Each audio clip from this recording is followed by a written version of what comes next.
And joining us live now is Peter Mathews, Professor of Political Science at Cyprus College. Good morning to you, Professor, or good afternoon to you.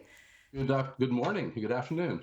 Let's talk about the $1.9 trillion COVID relief bill that we just heard there. We've also heard President Biden saying that it's unlikely that the federal minimum wage will be $15 per hour. However, he does say that he remains committed to negotiating an increase to the minimum wage, which is currently $7.25 an hour. So much to get through with this bill. I believe he can, since it was, a very close vote, but it was passed. And it shows that both houses in the hands of Democrats are willing to take the move to go ahead and get this massive stimulus and the relief, because people are suffering. And the minimum wage can be set aside for just a short while, because that could be a separate consideration, so it doesn't bog this package down. Because the stimulus checks are really important for people to be able to buy groceries and pay their rent. And don't forget the jobs picture was dismal today. And there are 10 million Americans unemployed right now, and mostly because of COVID. So when people are staying home and cannot go to work, or the economy has shrunk considerably and not putting people to work, the government needs to come in and pay them to be able to stay at home and be safe so we can get over this terrible pandemic. Professor, just looking at the story that we've just seen, what do you make of that? Obviously, you've got this big bill with lots and lots of money, noughts everywhere, and then you have criticism saying that this could really, really go berserk when it comes to inflation. Well, that all depends on productivity, and it also depends on the interest rates. Right now, the interest rates are very, very low, and so that's a break against inflation. And if it does start to heat up and inflate the economy, then the Congress can act to reverse that by, cutting back again on. But the whole idea is to spend big right now, because it's a desperate situation right now. There are people who are literally going to become homeless.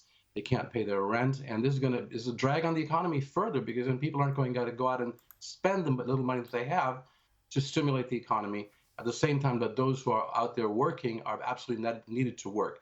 And the others who need to stay home are the ones who will help us kill this virus. And so you had done this in Australia quite well, and you've got your pandemic under control. This has to be followed in the United States as well, to pay people as they are not working. Yeah, Professor, what are your thoughts on some of the companies actually offering incentives to have COVID vaccines, including one supermarket announcing on Friday that employees who receive the COVID vaccine will receive a $100 bonus? What do you think of those sort of incentives? I think they're very important, because we need every little bit of incentive to get people to get the vaccine and have it done as soon as possible as well, because that's going to drive the numbers down too, and also will open up the economy once everyone gets vaccinated, especially if we can handle the new variants that are coming aboard. And you can tweak the vaccine, I think, in order to get the variants such as the one from the UK and maybe the one from Brazil also effectively stopped with the vaccine. So vaccines are very important. Vaccinations have to be done. I got my first dose, by the way, just about a week ago, one day and 1 week ago, and it was just fine. I had no after effects, and I'm waiting for the second dose in about 3 weeks. Well, on that subject, what do you make, and what is the general feel? The graph is obviously coming down. The death rate and the hospitalisation rate is a lagging number, as we know, but it's coming down every day. The numbers are still high, around that 119, 113, 120,000 people a day. But is there some moment of optimism now? There is, because the vaccines are out and people are getting vaccinated. Even though only 2% of the entire population has been vaccinated, it's still a beginning. And the numbers are coming down because people are starting to mask and do things properly. I think we have to continue. There's not time to let up right now. And I'm very concerned about the kids going back to school without vaccinations of the teachers or the children required, as they should be. So I think Joe Biden's plan has to be brought up one more notch by requiring vaccinations, and not just thinking that protective equipment can save everyone at schools, because that could also cause more spread in the society. And so I'm very optimistic that things are going to be turned around, though. Professor, our Prime Minister, Scott Morrison, had his first discussion with your President, Joe Biden, this week, and they discussed big issues, including COVID. They also discussed China and climate change. What are you hearing from your side in terms of how that conversation went? I think it's overall very positive, because Joe Biden is taking an international approach to these problems, and especially with making sure that China is confronted when it needs to be, and also cooperated when it needs to be. The cooperation must come on climate policy, for example, and Biden has also held China accountable on human rights issues. And those kinds of issues are important for us to note as an example to the world. But I like the fact that President Biden has changed President Trump's approach to America first. Instead, he's reaching out to world leaders like your prime minister, for example, and other world leaders to say, America is in this together with the rest of the world as a team. And we'll take the leadership role if we need to, which we do in many cases, but we're also willing to let other people lead with us.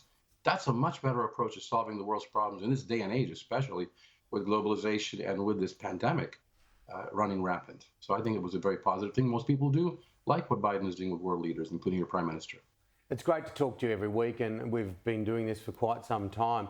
Yourself, is there an air of, I know there's so much work to do, and of course Joe Biden has hit the ground running as the new president. Is there an air of relief after what was a pretty crazy 4 years?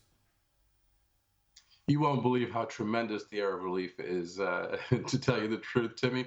And I do believe the sun has been coming out now. We're happy to have that, in that there's an end to this dismal pandemic, but also encouraging signs about inclusiveness, that America is a country going back to its core beliefs once again, that everyone belongs in this country, are here, that we're all human, part of the same human family and the same American family.